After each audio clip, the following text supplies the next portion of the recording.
सभी को नमस्कार। आज हम एक्सेल की दुनिया में एक दिलचस्प सफ़र पे निकलने वाले हैं, जहां हम देखेंगे कि कैसे एक आम सी दिखने वाली स्प्रेडशीट को एक स्मार्ट ऑटोमेटेड टूल में बदला जा सकता है। तो अक्सर हमारे पास ऐसा कुछ डेटा होता है ना? थोड़ा बिखरा हुआ, थोड़ा उलझा हुआ। लेकिन क्या हो अगर हम इसे एक बिल्कुल साफ-सुथरे, स्मार्ट और यहाँ तक कि खुद ब खुद काम करने वाले टूल में बदल दें? चलिए, आज बिल्कुल यही करते हैं। तो आज हम क्या-क्या करने वाले हैं? सबसे पहले हम डेटा को अच्छा दिखाएंगे, फिर ग्रेडिंग की एक कॉमन प्रॉब्लम को समझेंगे, उसके बाद एक बहुत ही पावरफुल फॉर्मूले का राज खोलेंगे और आखिर में देखेंगे कि कैसे सब कुछ अपने आप काम करता है। तो चलिए शुरू करते हैं। ठीक है। तो सबसे पहले बात करते हैं कि डेटा को प्रेजेंटेबल कैसे बनाया जाए। मतलब ये सिर्फ नंबर्स का ढेर ना लगे, बल्कि एक साफ सुथरी प्रोफेशनल कहानी की तरह दिखे। तो पहला टूल है फॉर्मेट पेंटर। सोचिए, ये एक तरह का जादुई ब्रश है। बस एक सेल का स्टाइल कॉपी किया और दूसरे पे पेस्ट कर दिया। इससे पूरी शीट एक जैसी दिखने लगती है और घंटों का काम मिनटों में हो जाता है। अब आते हैं मर्ज और सेंटर पर। ये टूल उन साफ सुथरे बड़े बड़े टाइटल्स के लिए कमाल का है जो कई कॉलम्स के ऊपर दिखते हैं।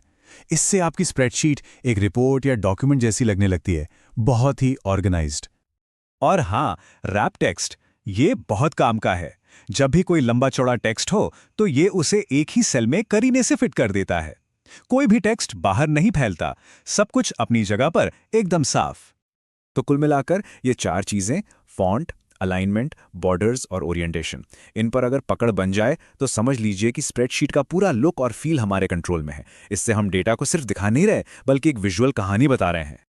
तो अब जब हमारा डेटा बढ़िया दिखने लगा है, चलिए अब असली काम पर आते हैं। एक बहुत ही कॉमन प्रॉब्लम, मैनुअल ग्रेडिंग। सोचिए कैसे इस घंटों के काम को ऑटोमेट किया जा सकता है। ये वो सवाल है जो बहुत समय बचाता है। हाथ से ग्रेड देना, इसमें टाइम भी लगता है और गलतियां होने का चांस भी रहता है। तो क्यों ना ये काम एक्सेल को ही सौंप दिया जाए। चलिए देखते हैं कैसे। तो ये है वो लॉजिक जो हमें एक्सेल को सिखाना है। बहुत सीधा सा है। अगर स्कोर 80 से ज्यादा है तो ग्रेड ए, 60 से ज्यादा है तो बी, और इसी तरह आगे भी। बस यही रूल्स हमें फॉर्मूले में डालने हैं। और इस काम के लिए हमारा जो सीक्रेट वेपन है, वो है नेस्टेड इफ फंक्शन। अब ये नाम सुन के थोड़ा मुश्किल लग सकता है, पर घबराने की कोई बात नहीं। हम इसे बिल्कुल आसान तरीके से एक एक स्टेप करके समझेंगे। देखिए, इफ फंक्शन अपने आप में बहुत सिंपल है। ये बस एक सवाल पूछता है जिसका जवाब हाँ या ना में होता है। अगर जवाब हाँ है तो ये एक काम करता है, और अगर ना तो दूसरा।